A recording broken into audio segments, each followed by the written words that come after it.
So hey guys, my name is Sarthak. Welcome to Benzone. Let's end this chapter.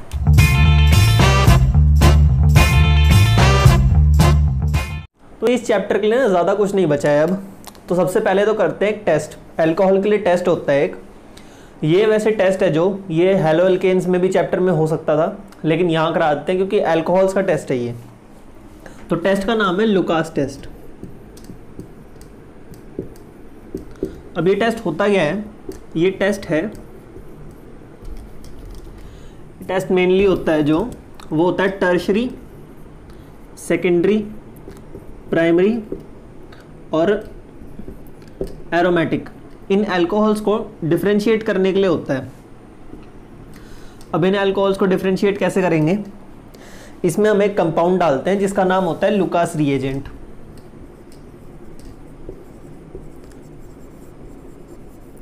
और ये काफ़ी जाना पहचाना सा कंपाउंड है। ये होता है ZnCl2 प्लस HCl। ये कंपाउंड हम डालते हैं। ये देखा होगा जब हैलोजिनेशन करा रहे थे हम, तो भी ये कंपाउंड डाल रहे थे अल्कोहल्स में। तो इसमें होता क्या है, अब अगर कोई टर्शरी कंपाउंड है जिसमें हम ZnCl2 और HCl डालेंगे, तो हमें एक बात पता है कि ये जो रिएक्शन प्रोसीड करती है ये होती है कार्बोकैटायन मैकेनिज्म से। तो अब कार्बोकैटायन, अगर हम 3 डिग्री कार्बोकैटायन बनाएं, ये जो कार्बन है इसका कार्बोकैटायन बनाएं तो बड़ा स्टेबल बनेगा। कार्बोकैटायन स्टेबल बनेगा तो रिएक्शन जल्दी प्रोसीड कर जाएगी। तो यहाँ पे C के साथ यहाँ Cl लग जाएगा जल्दी से, और जल्दी लगने से क्या होता है, ये रिएक्शन जल्दी ख़त्म हो जाएगी। तो हमें पता कैसे चलेगा कि ये टर्शरी है? तो एक्चुअली होता क्या है कि ये जो कंपाउंड है अल्कोहल, ये होता है ट्रांसपेरेंट। ये ट्रांसपेरेंट कंपाउंड होता है। अगर इसमें ये Cl बन जाता है, यहाँ पे जब हेलो एल्केन बनता है तो ये हो जाता है मिल्की कलर का, मिल्की या क्लाउडी हो जाता है, मतलब ट्रांसपेरेंट नहीं रहता है, इसके हम आर पार नहीं देख सकते फिर। तो जैसे ही ये मिल्की हो जाता है तो इसको कहते हैं टर्बिडिटी आ जाना, टर्बिडिटी। तो टर्बिडिटी होता है जो टर्शरी कंपाउंड्स में इंस्टेंट आ जाती है बिल्कुल, कि हमने ZnCl2 और HCl डाला, उसमें डालते ही टर्बिडिटी आ गई, ट्रांसपेरेंट नेचर था जो उसका वो चला गया। दूसरी तरफ अब जैसे जैसे इनके कार्बोकैटायन वीक होते जाएंगे वैसे वैसे रिएक्शन थोड़ी स्लो होती रहेगी। अब सेकेंडरी में देखें, अगर सेकेंडरी में सिर्फ 2 ब्रांचेस जुड़ रही हैं कार्बन की, कार्बोकैटायन थोड़ा लेस स्टेबल होगा। तो यहाँ से जो कंपाउंड मिलेगा हमें वो बनेगा 3 से 5 मिनट्स में। 3 से 5 मिनट में बनेगा कंपाउंड, और साथ में हमें शेक करना पड़ेगा इसे। जिस भी हम वेसल में रिएक्शन करा रहे हैं उसे शेक करना पड़ेगा साथ में। और प्राइमरी में जहाँ पे कार्बोकैटायन काफ़ी वीक हो जाता है, प्राइमरी में क्या होता है, यहाँ पे हमें शेक भी करना पड़ेगा, प्लस साथ में हीट भी देनी पड़ेगी, प्लस मतलब इतना सब करने के बाद भी 30 मिनट्स के बाद टर्बिडिटी आएगी उसमें। तो काफ़ी हार्ड है इसमें टर्बिडिटी लाना। अगर 3 to 5 मिनट्स में आ जाती है तो सेकेंडरी है, इंस्टेंट आ जाती है टर्शरी है, और अगर नहीं आ रही है तो मतलब वो प्राइमरी अल्कोहल है। लेकिन जो एरोमेटिक अल्कोहल होते हैं, प्राइमरी में भी चलो 30 मिनट के बाद आ गई, टाइम लगा 30 मिनट्स लगे लेकिन आ गई। लेकिन अल्कोहल एरोमेटिक्स में क्या होता है, ये फिनॉल है हमारे पास, अगर इसका कार्बोकैटायन बनाए हम तो इसका हमें पता ही है, तो लगभग पाप कर दिया हमने। अगर फिनॉल पे कार्बोकैटायन बना रहे हैं, सोचो कितना अनस्टेबल है ये। अगर इतना अनस्टेबल बन रहा है ये, एक तरह से ये बनना ही नहीं चाहेगा बिल्कुल, तो ये इस रिएक्शन में पार्टिसिपेट ही नहीं करता बिल्कुल। तो इसमें नो टर्बिडिटी, कितना ही कुछ कर लो टर्बिडिटी आएगी ही नहीं इसमें। लेकिन दूसरी तरफ एक कंफ्यूजिंग पॉइंट आ सकता है कि भाई अगर ऐसा कंपाउंड आ जाए हमारे पास कोई, ये कंपाउंड हो गया, अगर इसमें क्या करेंगे? तो इसमें देखो ये कंपाउंड है जो ये रिएक्शन शो करेगा, बिल्कुल शो करेगा, इसी की स्पीड से करेगा, इंस्टेंट आएगी इसमें भी। अब इंस्टेंट कैसे आएगी? इसका कार्बोकैटायन जनरेट करो एक बार,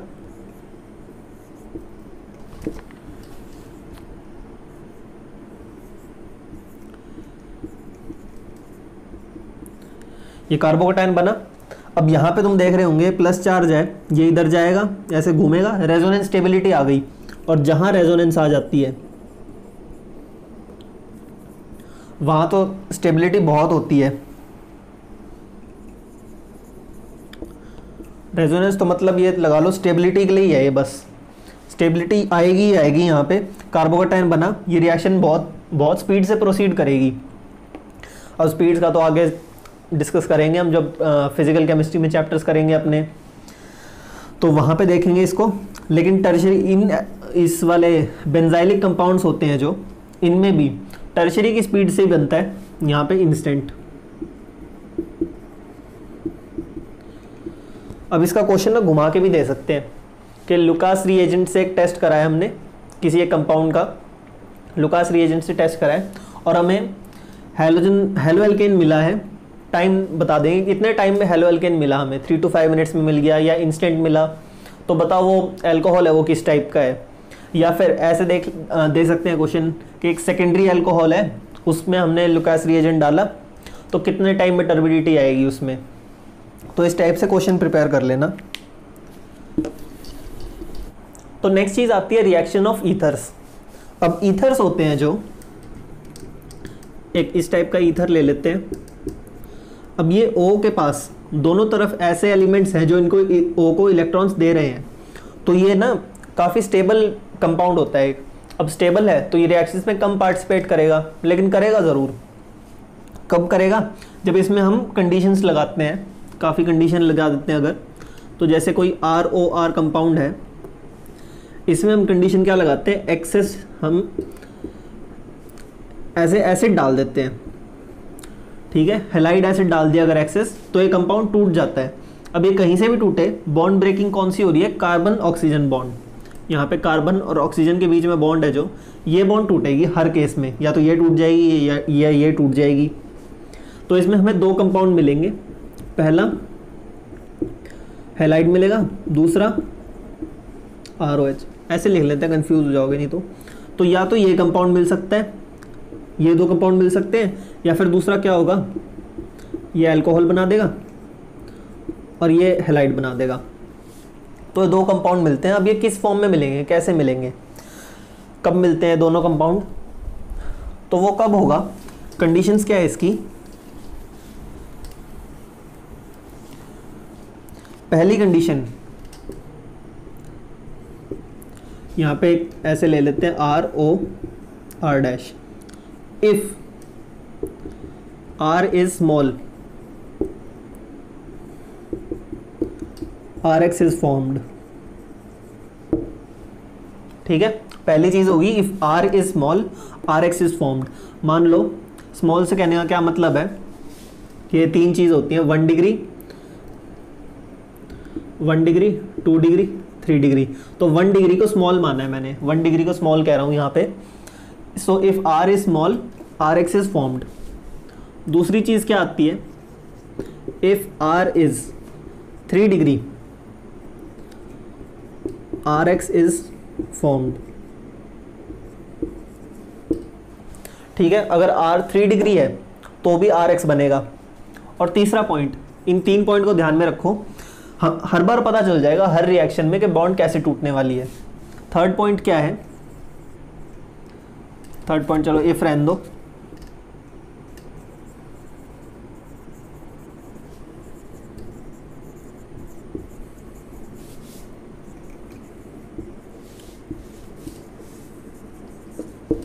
बेंजीन कंपाउंड मेक्स फिनॉल। अगर किसी भी साइड बेंजीन कंपाउंड लगा हुआ है ना, तो उससे फर्क नहीं पड़ता बेंजीन के दूसरी साइड क्या लगा है, उसको हैलाइड बना दो उठा के, बेंजीन हमेशा फिनॉल बनेगा। और फिनॉल क्यों बनेगा, स्टेबिलिटी आ रही है भाई उसके पास फिनॉल बन के, कि जैसे ये फिनॉल है, OH लगाए, ये रेजोनेंस करेगा, स्टेबिलिटी ले आएगा, तो ये फिनॉल बनना चाहेगा, बिल्कुल स्टेबिलिटी सबको चाहिए होती है। अब यहाँ पे अब केसेस देख लेते हैं, यही केसेस होंगे और नहीं होंगे। पहला, एक साइड है 1 डिग्री, दूसरी साइड है 2 डिग्री। अब इसमें कौन सी कंडीशन लग रही है, पहले वाली देखो, if R is small, RX is formed। तो इसमें क्या बनेगा, 1 डिग्री है जो, उसके साथ X लग जाएगा, हो गया। दूसरा देखो, 2 डिग्री और 3 डिग्री के बीच में, दूसरी कंडीशन क्या बोली थी, if r is 3 degree rx is formed. अब यहाँ पे स्मॉल नहीं देखना क्योंकि 2 डिग्री के साथ 3 डिग्री आ रखा है। अब 3 डिग्री हमेशा rx बनाएगा, तो ये 3 डिग्री के साथ x लग गया। एक कंडीशन क्या होगी, 1 डिग्री और 3 डिग्री। इसमें भी if r is 3 degree rx is formed, small नहीं देखना, rx ये 3 डिग्री देखो, प्रायोरिटी इसकी है 3 डिग्री की। इसमें भी 3 डिग्री के साथ x बना दो, और इधर लगा हुआ है बेंजीन वाला पार्ट, और इस साइड 1 डिग्री 2 डिग्री 3 डिग्री कुछ भी लगा दो, बेंजीन हमेशा फिनॉल बनेगा। ठीक है, ये हमेशा फिनॉल बनेगा। अब ये थी reaction cleavage of CO bond वाली। ये ईथर्स ये रिएक्शन परफॉर्म करते हैं, कब करते हैं, जब एक्सेस में, इन एक्सेस ऑफ HX, जब एसिड की एक्सेस करा दोगे तब ये रिएक्शन परफॉर्म होएगी। कंडीशन चाहिए इसमें हाई लेवल की। अब आगे देखते हैं कुछ बेसिक रिएक्शंस जो कि हम पहले भी कर चुके हैं पिछले चैप्टर में। हमने फिनॉल पे भी करी वो रिएक्शन, अब ये ईथर्स पे करते हैं। अब ईथर्स कौन से, एराइल ईथर, जिसमें एक पार्ट बेंजीन वाला है और दूसरा पार्ट कुछ भी है, आर मान लेते हैं उसे। तो पहली रिएक्शन आती है हैलोजिनेशन की। ये हमारे पास कंपाउंड है, ईथर है। अब इसमें डालेंगे हम Br2 in presence of ethanoic acid. अब ये रिएक्शन करने के लिए ना, ये हैलोजन लगाने के लिए बेंजीन पे हमें यहाँ पे लुईस एसिड की ज़रूरत नहीं पड़ेगी। क्यों नहीं पड़ेगी, क्योंकि ये O है जो, अब ये तो हम देख चुके हैं कि फिनॉल होता है जो, वो बेंजीन रिंग की इलेक्ट्रोनेगेटिविटी बढ़ा देता है, इलेक्ट्रॉन रिच बना देता है बेंजीन को। अब यहाँ पे O तो लगा हुआ है, यहाँ पे H लगाओ, कुछ भी लगाओ, O से तो कम इलेक्ट्रोनेगेटिव है, तो O इलेक्ट्रॉन यहाँ पे देगा ज़रूर। तो यहाँ पे इलेक्ट्रोनेगेटिविटी बढ़ जाएगी जैसे, तो Br2 अपने आप यहाँ लग जाएगा, लुईस एसिड की ज़रूरत नहीं है यहाँ। तो यहाँ पे Br, ये प्रोडक्ट मिल जाएगा हमें, एक पैरा वाला प्लस ऑर्थो, 2 प्रोडक्ट हो गए। और ये जो होता है ना पैरा प्रोडक्ट, ये 90% यील्ड होती है इसकी, मतलब कि जो टोटल प्रोडक्ट बने उसमें 90% पैरा होता है, 10% ऑर्थो होता है सिर्फ। और रिएक्शन देखते हैं, और हमारे पास आती है वही रिएक्शन फ्रीडल क्राफ्ट एल्काइलेशन और एसाइलेशन। इसमें हम क्या डालेंगे, पहले तो लुईस एसिड यहाँ डालना पड़ेगा, लुईस एसिड। लुईस एसिड की प्रेजेंस में या तो हम CH3Cl डालेंगे या CH3COCl, ये हो जाएगी एल्काइलेशन।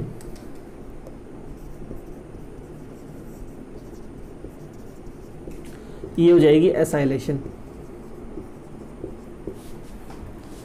अब यहाँ पे प्रोडक्ट भी उसी हिसाब से मिल जाएंगे।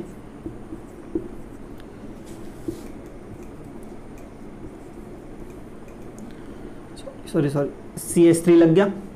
दूसरा प्रोडक्ट एसाइलेशन के केस में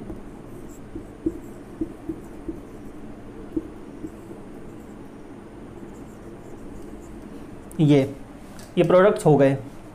तीसरी रिएक्शन आती है नाइट्रेशन की। नाइट्रेशन में अब क्या होता है, नाइट्रेशन में भी हम ईथर लेते हैं, सेम रिएक्शन है, ज़्यादा कुछ फ़र्क नहीं है। कंसनट्रेटेड H2SO4 साथ में कंसनट्रेटेड HNO3, यहाँ पे NO2 मिल जाता है हमें, और साथ में प्लस ऑर्थो प्रोडक्ट। तो ये रिएक्शन थी ईथर की। अब इसके साथ, इन रिएक्शन के साथ चैप्टर ख़त्म हो चुका है। अब आगे करते हैं इसके क्वेश्चन आंसर्स। तो चलो क्वेश्चंस करते हैं इसके। तो जो पहला क्वेश्चन है हमारे पास वो है नॉमेनक्लेचर से। अब क्वेश्चन ऐसे है, कंपाउंड ड्रॉ करता हूँ, इसकी नेमिंग करनी है।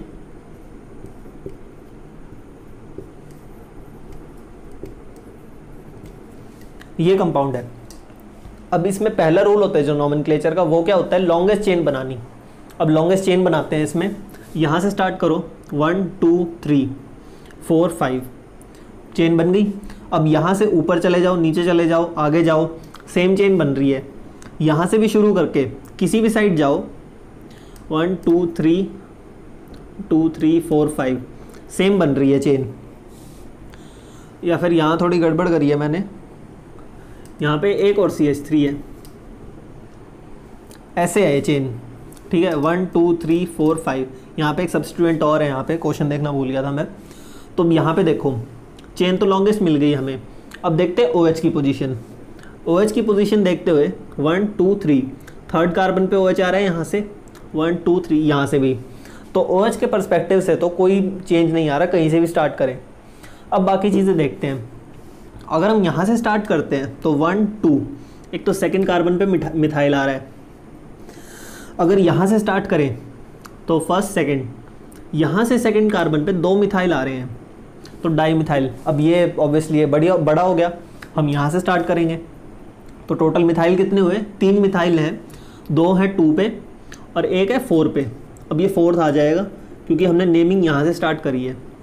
तो क्या हो जाएगा 2 2 4 ट्राई मिथाइल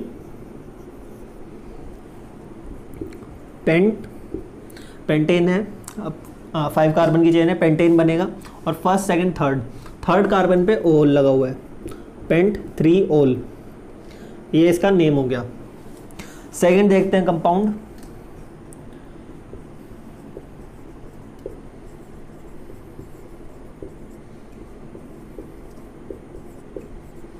ये कंपाउंड है।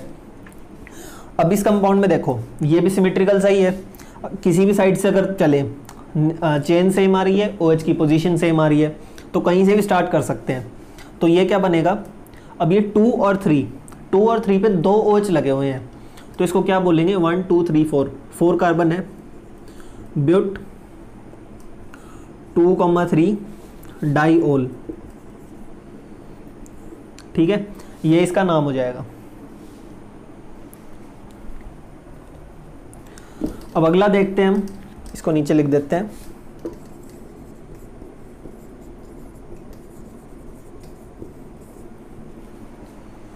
अगला जो है हमारे पास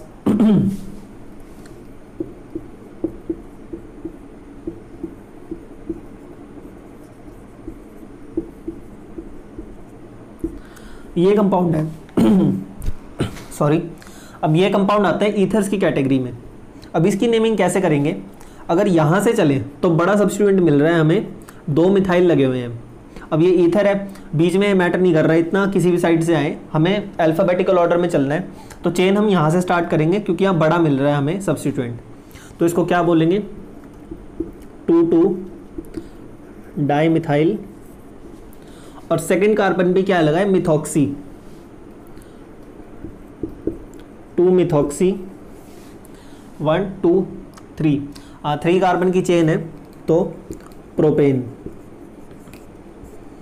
ये नाम हो जाएगा इसका। यहाँ से हम चेन ले रहे हैं, सॉरी 2 मिथाइल होगा सिर्फ, 2 मिथाइल 2 मिथॉक्सी प्रोपेन, क्योंकि हमने ये चेन ली सिर्फ, ये एक सब्स्टिट्यूएंट की तरह ट्रीट करा हमने इसे, तो इसका नेम हो गया। अब आगे 2 कंपाउंड देखते हैं। 2 कंपाउंड ऐसे जिनका नेम दे रखा है, हमें उनका स्ट्रक्चर ड्रॉ करना है। तो नेम है साइक्लोपेंट 3N1 ओल, ये है स्ट्रक्चर नेम। अब इसका बनाते कैसे हैं स्ट्रक्चर, तो पहले देखो साइक्लो मतलब साइक्लिक कंपाउंड है, फिर है पेंट, तो एक 5 कार्बन की चेन बना लेते हैं। चेन बन गई। अब किसी को भी नंबर 1 दे सकते हैं हमने इसको नंबर 1 दे दिया। 1 पे क्या लगा है ओल, तो यहाँ OH लगा दिया। अब थर्ड कार्बन पे EN मतलब डबल बॉन्ड है, तो यहाँ से फर्स्ट है, ये सेकंड, ये थर्ड कार्बन, तो थर्ड कार्बन पे डबल बॉन्ड लगाओ। अब यहाँ क्यों लगाई हमने, यहाँ क्यों नहीं लगाई, क्योंकि यहाँ लगाते तो ये सेकंड कार्बन से जुड़ती, यहाँ पे प्रायोरिटी देते हम 2 ऑल को, तो यहाँ 2 ऑल आता, लेकिन ये थर्ड कार्बन पे लगी है तो नीचे डबल बॉन्ड है, तो इसका स्ट्रक्चर बन गया। दूसरा कंपाउंड है जो हमारे पास वो है 3 साइक्लोहेक्साइल पेंटेन 3 ओल। अब ये देखो पहले तो 3 साइक्लोहेक्साइल 3 साइक्लोहेक्साइल मतलब साइक्लोहेक्साइल है, वो एक सब्स्टिट्यूएंट की तरह लगा हुआ है, मेन चेन नहीं है वो। मेन क्या है? पेंट। तो एक तरह से पहले 5 कार्बन बना लेते हैं। अब 3 cyclohexyl, first second third carbon पे एक साइक्लोहेक्साइल बना देते हैं, बना दिया। अब पेंटेन 3 ओल, अब थर्ड कार्बन पे ही OH है। अब बाकी पे हाइड्रोजन पूरे कर देते हैं, ये कंपाउंड बन गया इसका। अब इसके बाद करते हैं कुछ रिएक्शन से जुड़े क्वेश्चन। 1 मार्क क्वेश्चन आ रखे हैं जो पहले बोर्ड में, वो करते हैं। तो पहला क्वेश्चन आता है हमारे पास, carry out the following conversion, 2020 का क्वेश्चन है, फिनॉल टू सैलिसिलिएल्डिहाइड। तो पहला है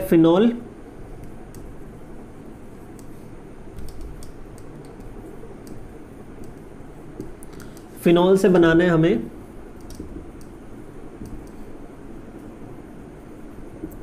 सैलिसिलिएल्डिहाइड। अब इसका हमें नाम चैप्टर में दिखा नहीं, तो इसका नाम बना के देखते हैं क्या किसके क्लोज लग रहा है। हमें सैलिसिलिएल्डिहाइड नहीं पता, लेकिन सैलिसिलिक एसिड पता है।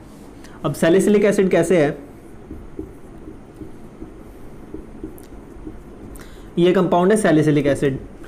अब एल्डिहाइड बनाना है एसिड से, तो क्या करेंगे, इसको हटा के यहाँ CHO लगा दो, एल्डिहाइड बन गया। अब ऑब्वियस सी चीज़ है, ये देखना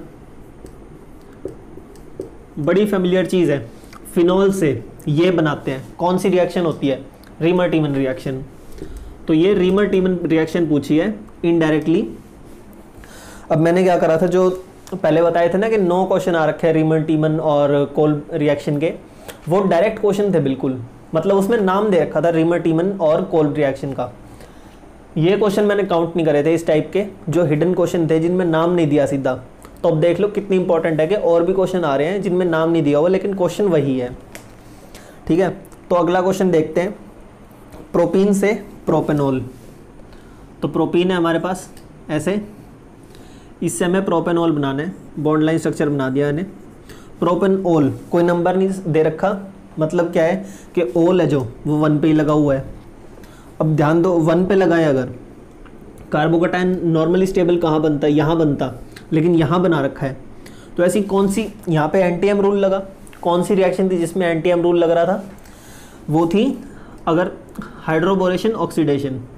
अब यहाँ पे BH3 डाल के अगर रिएक्शन कराओ ना, BH3 डाल के बाद में पेरोक्साइड डालते हैं OH की प्रेजेंस में, तो वो वाली रिएक्शन लगेगी यहाँ पे, उससे ये कंपाउंड बनेगा।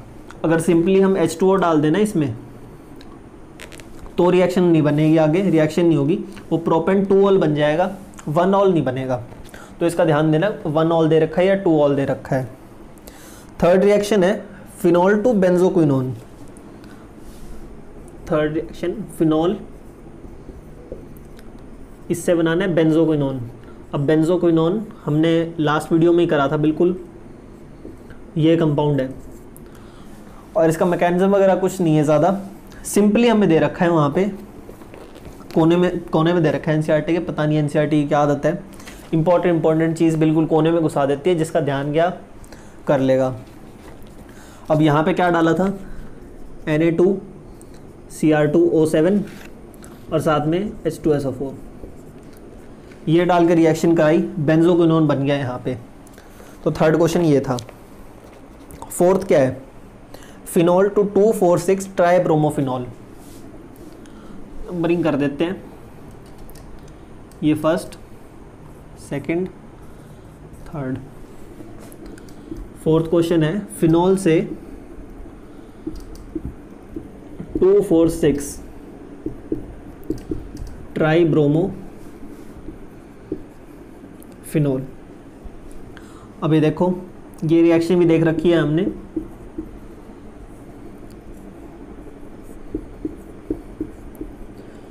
अब अगर हर जगह ब्रोमीन लगाना है ना, तो उसमें क्या डालते थे, अगर सिर्फ 1-2 जगह लगाना है तो उसमें ब्रोमीन कंट्रोल्ड कंडीशंस में डालते थे, लेकिन अगर हर जगह लगाना है तो उसमें डाल दो ब्रोमीन वाटर। ब्रोमीन वाटर डालते ही हर जगह ब्रोमीन लग जाएगा इसमें। फिफ्थ देखते हैं, नेक्स्ट है preparation of phenol from cumene. अब क्यूमीन से फिनॉल बनाना है, और ये इंपॉर्टेंट कही थी मैंने, इंपॉर्टेंट क्योंकि मोस्टली जो प्रोडक्शन होता है फिनॉल का वो क्यूमीन से होता है, क्यूमीन प्रोसेस से। तो क्यूमीन का स्ट्रक्चर याद कर लो, ये स्ट्रक्चर है, ठीक है। फिनॉल के ऊपर CH और दोनों तरफ CH3, ये क्यूमीन का स्ट्रक्चर है। तो इसमें O2 डालते हैं, ठीक है। O2 डाल के क्या बन जाता है, COOH, ऊपर CH3, यहाँ CH3, इसमें डालते हैं फिर H+ डाल के क्या बन जाता है, एक तो हमें फिनॉल मिल जाता है, साथ में CH3 COOH, ओ सॉरी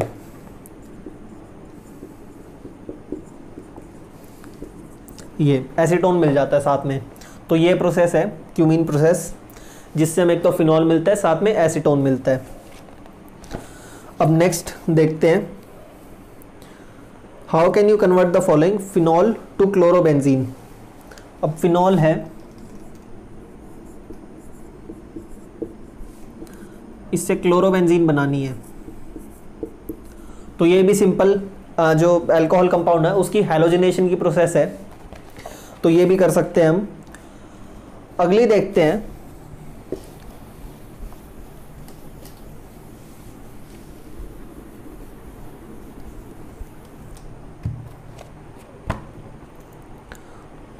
अगली है how can you convert the following sodium phenoxide to o hydroxy benzoic acid. अब ये सीधा नाम नहीं दिया, नाम घुमा के दिया है हमें,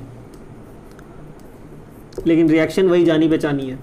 सोडियम फिनॉक्साइड ये कंपाउंड है, Na पे प्लस है, O पे माइनस। इससे हमें बनाना है क्या, चलो जैसे जैसे नाम दिया है ना वैसे वैसे बनाते हैं।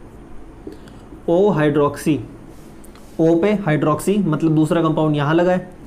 दूसरा कंपाउंड क्या है, बेंजोइक एसिड। बेंजोइक एसिड का मतलब यहाँ COOH। अब ये रिएक्शन देख चुके हैं, ये मतलब बीच में से उठा के दे दिया हम रिएक्शन। हम फिनॉल से शुरू करते हैं, ये बनता है, फिर ये बनता है। अब ये कैसे बनता है, यहाँ पे इसमें डालते हैं CO2, साथ में डालो H+, ये बन जाता है। कौन सी रिएक्शन, कोल्ब रिएक्शन है ये।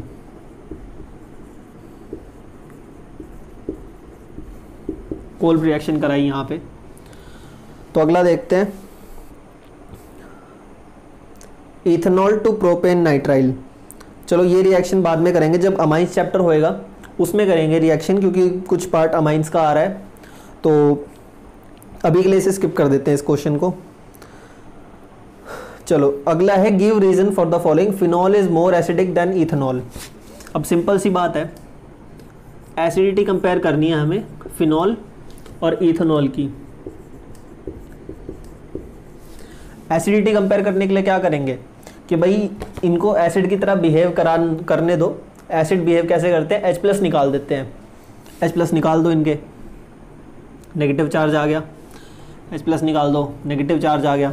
अब जो स्टेबिलिटी गेन कर ले वो अच्छा एसिड है, जो नहीं कर पाए वो नहीं है। अब यहाँ पे नेगेटिव चार्ज है, ये इलेक्ट्रॉन विड्रॉइंग है, और सॉरी इलेक्ट्रॉन डोनेटिंग है CH2, ये भी इलेक्ट्रॉन डोनेटिंग है। बैलेंस कहीं हो नहीं रहा चार्ज, मतलब नेगेटिव चार्ज आ तो रहा है इसके पास लेकिन कहीं जा नहीं रहा, तो ये अनस्टेबल हो जाता है,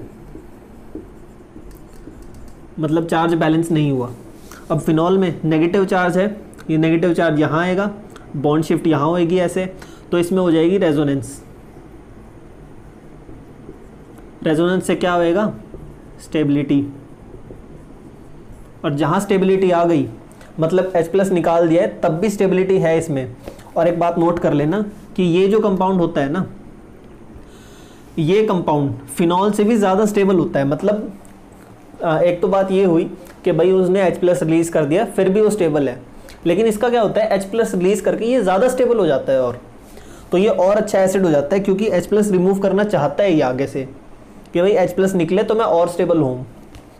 तो इसका रीज़न ये है कि after removing the proton phenol attains resonance stability, so it's a better acid. Next देखते हैं, right the equation involve in the acetylation of salicylic acid. ये बेसिकली एस्पिरिन की प्रिपरेशन है। सैलिसिलिक एसिड है जो, या ऊपर लिख लेते हैं, रुको,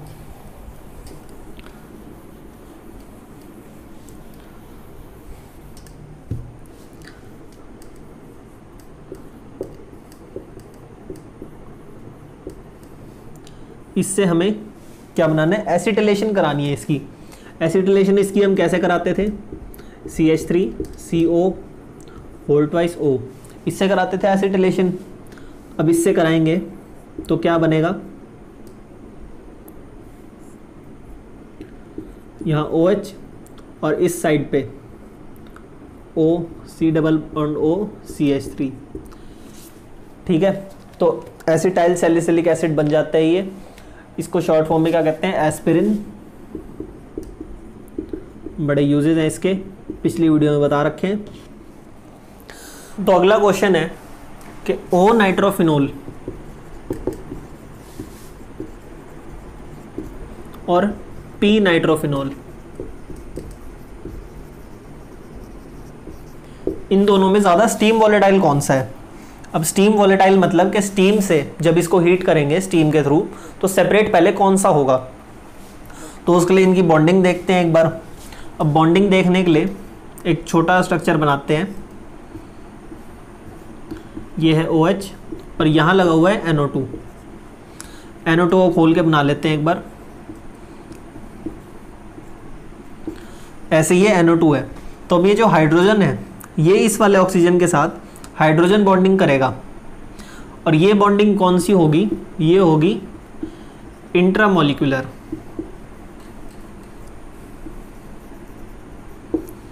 इंट्रामोलिकुलर बॉन्डिंग होगी ये वाली। लेकिन दूसरी तरफ P नाइट्रोफिनॉल है जो, उसमें कैसी बॉन्डिंग होगी, तो सो इमेजिन करो ये एक नाइट्रोजन है जो एक बेंजीन से लगा हुआ है और इस साइड नीचे दूसरी बेंजीन है एक जिसमें OH है। अब ये जो OH है, H है जो ये वाला, वो इस वाले O के साथ हाइड्रोजन बॉन्डिंग करेगा। अब पहले केस में ये अपने ही मॉलिक्यूल में हाइड्रोजन बॉन्डिंग कर रहा है तो इंट्रामोलिकुलर। इसमें कौन सी है, इसमें है इंटरमोलिकुलर। इंटरमोलिकुलर बॉन्डिंग है इसमें, और इंटरमोलिकुलर बॉन्डिंग से स्टेबिलिटी ज़्यादा आती है क्योंकि जब दूसरे कंपाउंड के साथ जुड़ेंगे ये तो एक चेन फॉर्म करेंगे। चेन फॉर्म करने से कंपाउंड का सरफेस एरिया बढ़ेगा, सरफेस एरिया बढ़ेगा, इनकी फोर्स बढ़ जाएगी, अट्रैक्शन फोर्स, उनसे इनका बॉइलिंग पॉइंट बढ़ जाएगा।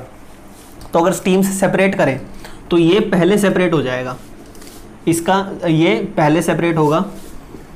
यहाँ लिख लेते हैं फर्स्ट, ये सेकंड, मतलब ये बच जाएगा हमारे पास, ये पहले सेपरेट हो जाएगा। तो यहाँ तक हमने 15 या 15-16 क्वेश्चन कर चुके हैं। तो आगे क्वेश्चन आप खुद सॉल्व करना। अगर हेल्प चाहिए हो तो दोबारा देखना क्वेश्चन एक बार, रिएक्शन स्टडी कर लेना पीछे से। और अभी इस चैप्टर का एक 1 शॉट वीडियो आएगा जिसमें एक चैप्टर क्विक रिवीजन होगा, 15 से 20 मिनट में पूरा चैप्टर कवर करेंगे, मेन पॉइंट जितने हैं वो सारे कवर करेंगे चैप्टर के। तो बने रहिए चैनल पे, सब्सक्राइब करो, दोस्तों को शेयर करो, उनसे भी सब्सक्राइब करवा दो। अगर हेल्पफुल हो, उनको हेल्प मिल रही हो चैनल से तो सब्सक्राइब कर देना, वीडियो लाइक कर देना अगर समझ आया हो तो। दिस इज सार्थक साइनिंग ऑफ।